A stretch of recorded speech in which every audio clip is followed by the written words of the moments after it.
Do you share at least my assessment that national security has to be redefined in 2023 to recognize that domination of technology domains that on the surface do not appear to have anything to do with national security, artificial intelligence, Director Haynes mentioned biotechnology, quantum computing, who wins the challenge around advanced energy.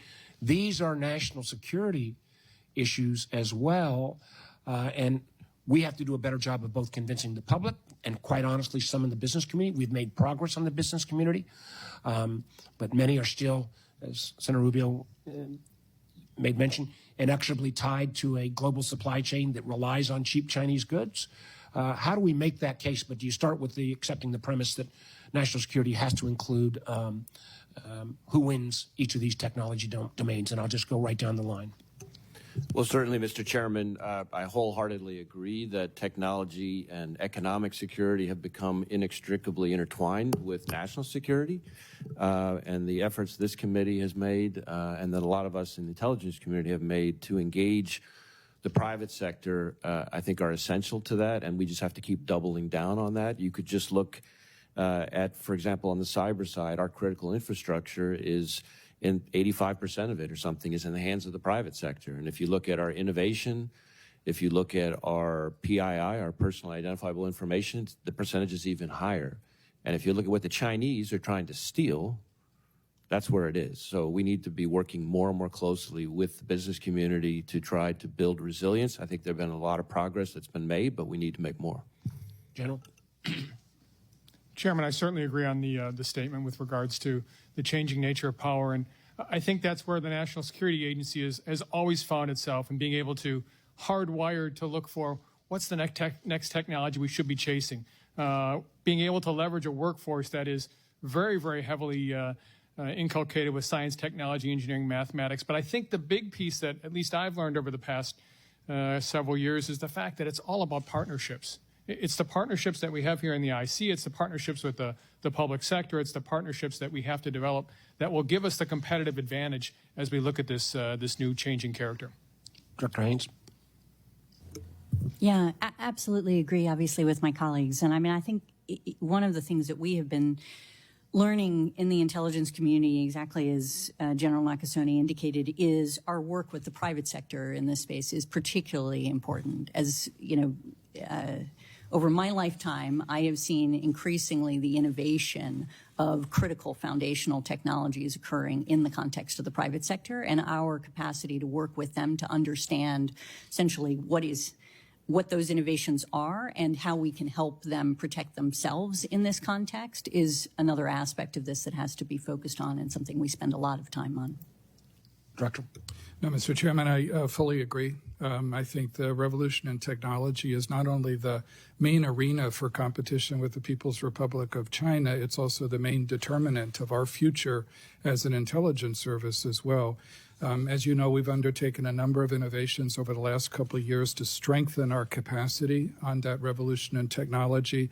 For the first time, appointing a chief technology officer, for the first time establishing a CIA-wide technology strategy, creating a new mission center focused largely on technology, and as my colleagues emphasized, building better partnerships, stronger partnerships with the private sector as well as with academia, creating a technology fellows program, because we have to be more flexible in our employment practices as well to attract people who are accomplished in the private sector and the tech sector who may be interested in a couple of years of public service as well. And we're deeply interested in trying to attract those kind of people as well. And then finally, I absolutely agree on the importance of partnerships, not just across the intelligence community, but with others in the executive branch. So as you know, we're working closely with the Department of Commerce and their CHIPS Implementation Act office as well to provide the kind of direct support that I think is essential to that effort as well. General? Chairman, I completely agree with the statement. You went back to 1993. I'll go back to 1984. When I came in the Army in 1984, we owned the technology. The West owned the technology. We won the Cold War, and then I think we took our eye off that ball. So now it's about how do we apply this asymmetric advantage that we have in this partnership of folks sitting at this table right now who work so closely together to try and defend our nation like the other agencies, DIA has hired the right people at the right time to get into this, to try and understand it and make an impact for the Department of Defense. And I'm over time, but my only closing comment is that does mean we may need to redirect some of the resources. I mean, the idea of China's extraction of cobalt out of the DRC and how they're going to get it back to China becomes a national security issue. The question of China flooding the zone on standard-setting bodies to define the next technology rules for beyond 5G to kind of ORAN, Open Radio Access Networks, next generation wireless, is a national security concern. You know, who's leading the way on biotech innovation becomes a national security concern. And I think we need to make sure that we are both reporting on this and that we are engaging our private sector partners. I agree with Senator Rubio. Too many of our corporate world still believes that that these collaborations inside of China are benign, even though when they turn a blind eye to the literally unprecedented amounts of intellectual property theft, too often because they're making way too much money on investing in China tech. Some of that has changed, but this is an ongoing challenge. Senator Rubio. Thank you. I'll start with you, Director Wray. Let me ask you, as I'm sure, I know you're familiar with this, the most downloaded app in the world, one of the most downloaded app in the world, is a social media company, TikTok. Could the Chinese government, through its ownership of ByteDance, that owns ByteDance US, if they wanted to, and ByteDance US were willing to cooperate or forced to cooperate, could they use TikTok to control data on millions of users? Yes. Could they use it to control the software on millions of devices, given the opportunity to do so? Yes. Could they use it to drive narratives, like to divide Americans against each other? For example, let's say China wants to invade Taiwan, to make sure that Americans are seeing videos arguing why Taiwan belongs to China and why the U.S. should not intervene? Yes, and I would make the point on that last one in particular that we're not sure that we would see many of the outward signs of it happening if it was happening. And I think the most fundamental piece that cuts across every one of those risks and threats that you mentioned that I think Americans need to understand is that something that's very sacred in our country, the difference between the private sector and the public sector, that's a line that is non-existent in the way the CCP operates. Do you think it's valuable to look at how TikTok operates in China versus the U.S.? For example, in the U.S., kids are being encouraged to choke themselves out. We've had kids die in China. They're encouraged to focus on math and science and building the country. Is that an example of how two different versions of TikTok, one feeding our society poison and the other inculcating positive values, an example of how potentially or in reality TikTok could be used to damage our country? I think those are among many sort of telling indicators that we should be looking at in assessing the national security concerns this poses. So they can collect our data, manipulate information, poison the minds, and feed garbage into the minds of millions of people and so forth. Given the threat, that I imagine this is the reason why TikTok is no longer allowed on federal devices pretty soon. No federal devices can have TikTok on it, correct? Well, certainly at the FBI, TikTok never has been, and nor will it be approved. And I think it's my understanding that that's about to be in place across the entire federal government. So given the weight of all this, does anyone in the panel disagree that TikTok is not a good thing for America? Well, if no one disagrees, my question is then, if TikTok is bad for America, and we've talked about all these disadvantages and potential harm that's caused by it, should the fact that it is popular among people under the age of 35 be the reason why we don't take strong action against it? But not from my perspective. Because that's what the Secretary of Commerce said is, that potentially we want to do something about this because it would upset people under the age of 35. So I guess my point, just tie it all up, is this is a substantial national security threat for the country of a kind that we didn't face in the past. So it's at the end of the day, it's not about some grown man in the middle of the day putting up videos, that people that have a job shouldn't be putting up. But it's also about all these other things that we've talked about, the data, the ability to manipulate information. I would imagine that it's probably one of the most valuable surveillance tools on the planet. I mean, if we went out and decided to build something like this of our own to influence or spy on another society, I'm not sure we could build something like this or even better. And we've invited them in and protected them by our laws. So I don't understand why this company is allowed to operate as long as it's owned. It's my understanding, and maybe Director Haynes, you can clarify this, but I think this is the case.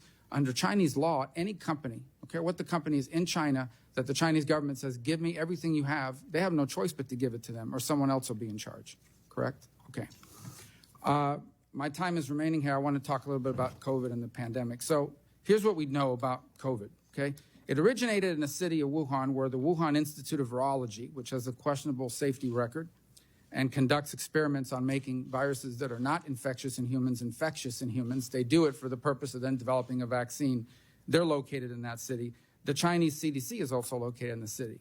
Number two, unlike, for example, SARS, to this moment, unless it happened in the last hour, the Chinese have not been able to say, here's the bat, here's the pangolin, here's the animal that the virus came from. Number three, there is evidence, both in open source and I mean, it's been widely discussed that the Chinese, at a minimum, have not been, to say the least, open about any of this. And in fact, real clear indications that they've done everything possible to obstruct any sort of international inquiry into how this began or to be sharing this information.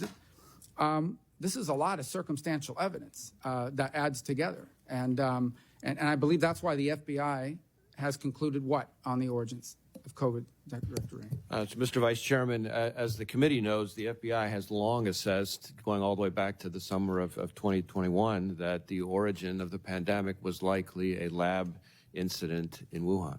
So, Director Haynes, I know that there's a difference of opinion among the different agencies. I think Energy and FBI have that assessment. Are we unable to, what is preventing the other agencies from reaching the same assessment? Is it basically the lack of a smoking gun? Will we not be able to say that we believe that the lab origin is the likeliest outcome unless somehow we can provide a smoking gun proof that that's what happened? Thank you, sir. So you're right. There's a broad consensus in the intelligence community that the outbreak is not the result of a bioweapon or genetic engineering. What there isn't a consensus on is whether or not it's a lab leak, essentially as Director Ray indicated, or natural exposure to an infected animal. Those are the two operating sort of theories. And what would change, essentially elements' perspectives, be additional information, and we've been trying to collect additional information. And I think you're absolutely right that China has not fully cooperated, and we do think that's a key critical gap that would help us to understand what exactly happened. My time is up, Mr. Chairman. I would just point out that it is true that the lab leak, we don't have a smoking gun. Like we don't have some guy calling another guy saying, hey, we had a lab leak.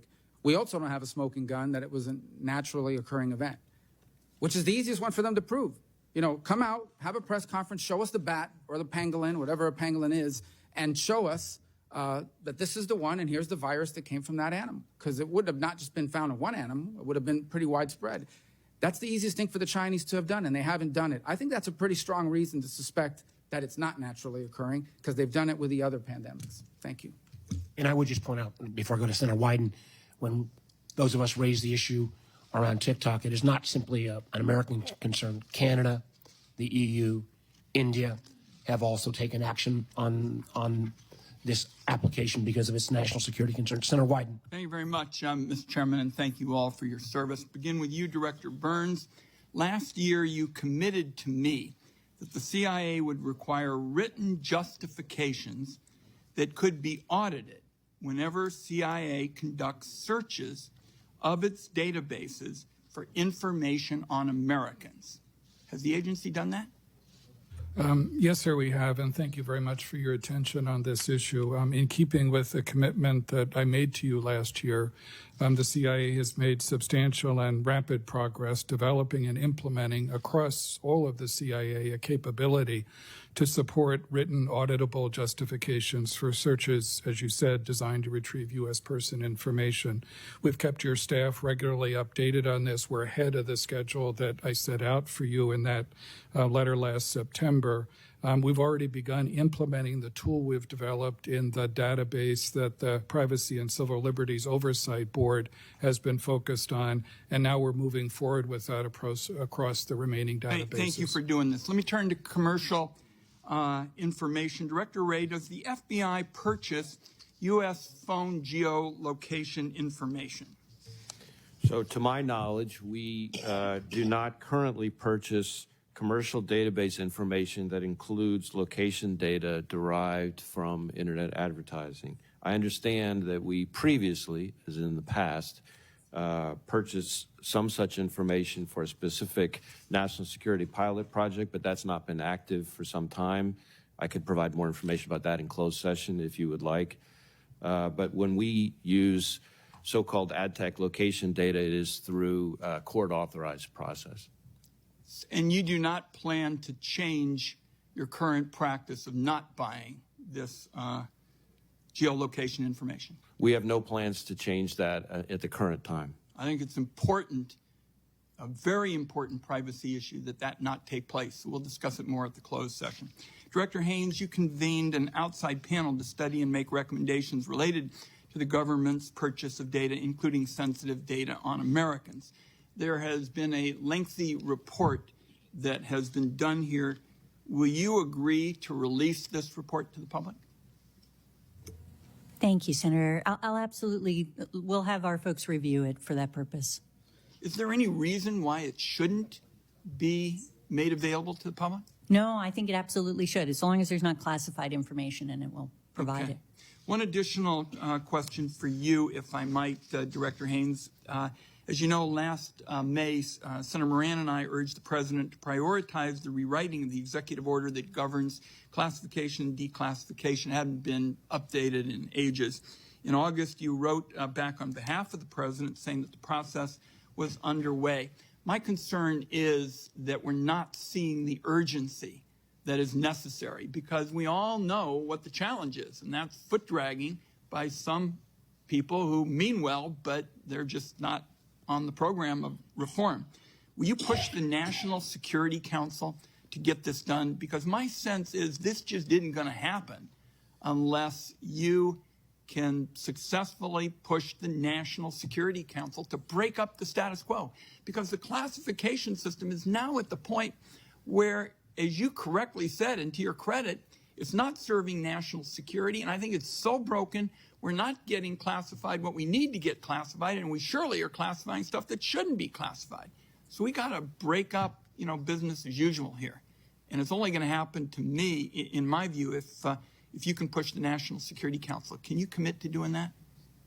Thank you, Senator. First of all, for your and for Senator Moran's attention on this issue, I think it is incredibly important and something that over many years, I think for all of us, we've seen the frustration of actually trying to make this better. I know the President is committed to this issue. I absolutely will ensure that he and the National Security Council know of your concerns and relay them as such. I want to also ask you, Madam Director, about security clearances and past marijuana use. At the end of 2021, you issued guidance that past marijuana use was not by itself a disqualification for security clearance. I think it'd be very good if you could tell the American people why it's important that this past use not be a disqualification to serve your country.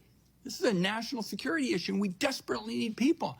We've got new members in this committee. We've been talking about languages that they're going to be focused on as we try to recruit and the like. Tell the American people why past marijuana use is not disqualifying for the national security post. Thank you, Senator. I think we recognize, frankly, that many states have legalized or decriminalized marijuana use, and wanted to be sure that we're not disqualifying people solely for that purpose in that context. We obviously, believe that we want to have the talent that exists in America, and when somebody is using it experimentally in a legal state, that's something that shouldn't on its own essentially disqualify. We continue to approach this from a whole of person perspective, and we expect if anybody takes the job to comply with our policies and our laws in a trusted position. My time is up. I only want to say that I know we've got some big privacy issues ahead of us, and I want to thank all of you for keeping your door open to discuss them with me. Thank you, Mr. Chairman. Thank you, Senator Wyden. Senator Collins. Thank you, Mr. Chairman. Director Hines, I want to follow up on the Vice Chairman's questions to you and the panel about the origins of COVID. We know that 6.5 million people have died, that trillions of dollars have been lost in economic activity.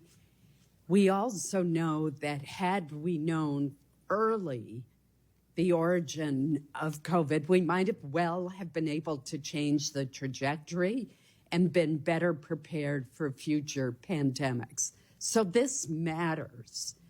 It is disturbing to me that in your written statement, you say all agencies assess that two hypotheses are plausible explanations for the origin of COVID: natural exposure to an infected animal and a laboratory-associated incident. That's one of those statements that's technically true, but misleading. We've heard the FBI director today say that the most likely explanation is a laboratory incident.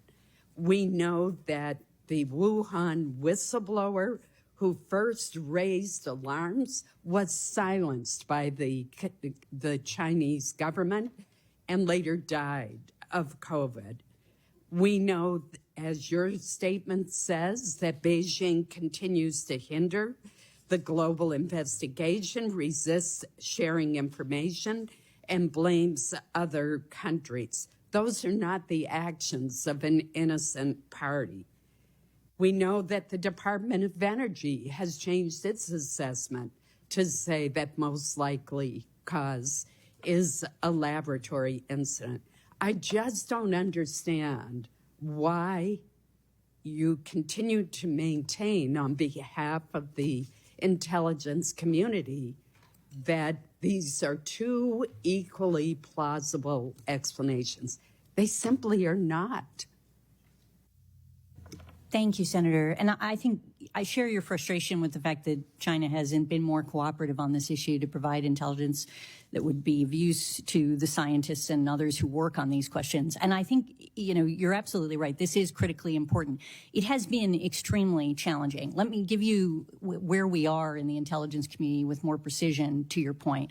There are 4 elements plus our National Intelligence Council that assess with low confidence that the infection was most likely caused by natural exposure to an infected animal. So the IC remains divided on this issue. We have the FBI, as you noted, that sees it as more likely that it's a lab leak and has done that with moderate confidence. And the Department of Energy has changed its view slightly with low confidence. It says that a lab leak is most likely, but they do so for different reasons than the FBI does, and their assessments are not identical. So you can see how challenging this has been across the community, and not even every element of the IC has been able to put themselves on one side of the ledger or the other. I've given you, essentially 7, but not everybody has been able to put themselves on one versus the other. So it is a really challenging issue, and I think our folks honestly are trying to do the best that they can to figure out what exactly happened based on the information they have available to them. Let me switch to a different issue, general barrier. In the administration's hasty withdrawal from Afghanistan by an arbitrary date, billions of dollars worth of military assets were left behind, including munitions, 16,000 pairs of night vision goggles, 167 aircraft, communications equipment, 2,000 vehicles. The list goes on and on and on. My concern is that all of these assets could be useful in launching a terrorist attack on the United States or on one of our allies. Given the continued chaos in Afghanistan and presence of terrorist groups that want to harm the United States, that have made no secret about harming us or our allies, what is the intelligence community's assessment on the counterterrorism threat to the United States homeland and our allies, particularly one launched from Afghanistan? Senator Collins, thank you for that question. From our perspective at the Defense Intelligence Agency, certainly our reach and grasp into that nation since the fall of the government has eroded over time. But we still have some some access. And I would say, based on what we know right now from the threat of Al-Qaeda, they're trying to survive, basically without a real plan to at least, or intent to attack the West anytime soon. And I would say that ISIS-K poses a bit of a larger threat, but they are under attack from the Taliban regime right now, and it's a matter of time before they may have the ability and intent to actually attack the West at this point. General Nakasone, very quickly, could you give me your assessment? Yes, that dovetails very closely with the Defense Intelligence Agency. We see the same challenges across the IC with some of our collection, but we do see a challenged ISIS-K in Afghanistan right now as they battle the Taliban. Thank you. Senator Heinrich.